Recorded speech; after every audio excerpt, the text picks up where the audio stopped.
Chickadee Club. Liz, we have missed you so much. Jeez, I'm trying to get this out of my way so I can read what's up here. Okay, this piece is a little bit long, but I do it every year for Black History Month. It's a little bit long. Everybody got plenty to drink? Everybody comfortable? Yeah. Anybody got a pee? I mean, I'm sad. Okay. See, because if you've never heard me before, you find out you never know what's going to come out of my mouth, not even me. Okay.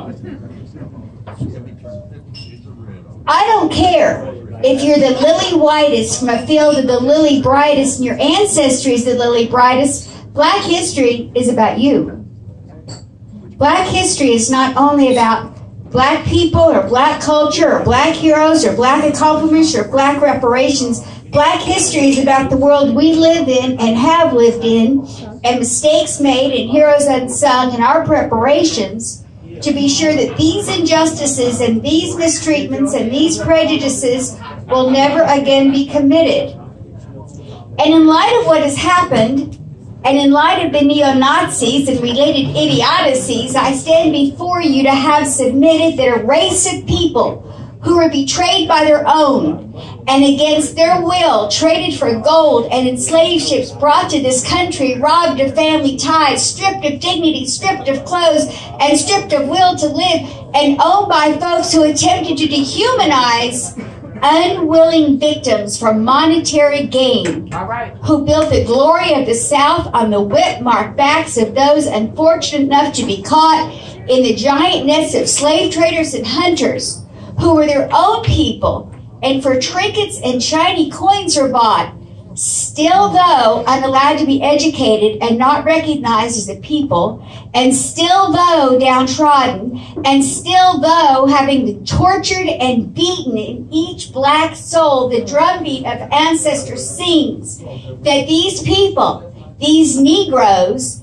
these slaves, these so-called quasi-humans who were captured and maimed and jailed in cages, whenever they dared to pursue freedom in hostile land, whenever they dared to retaliate, whenever they dared to fight back in their rages, and sometimes helped by those who risked lives, families, children, imprisonment if they left traces, that they reached out in the dark of night in hidden barns and forests with love and smuggled food to those with ebony faces, still 400 years later continue to be reviled even by their own people as they lift up their heads and claim their right to history.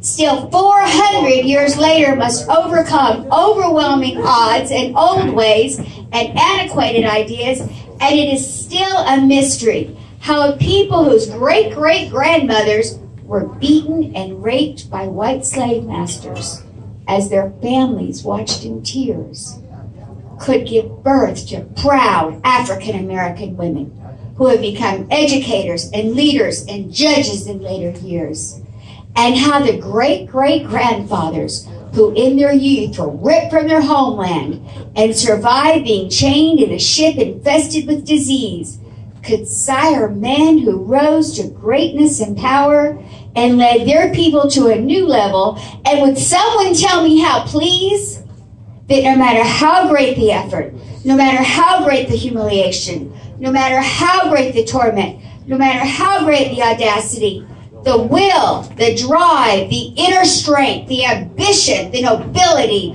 the courage, and the basic instinct to exceed survival born through sheer tenacity have shown the way to pride and freedom and enlightenment, and to unenslave not only the black people, but to all our sisters and brothers. The lessons of black history are lessons to all the children of the Creator, that battles born of evil will ultimately never be won. Happy Black History. Thank you.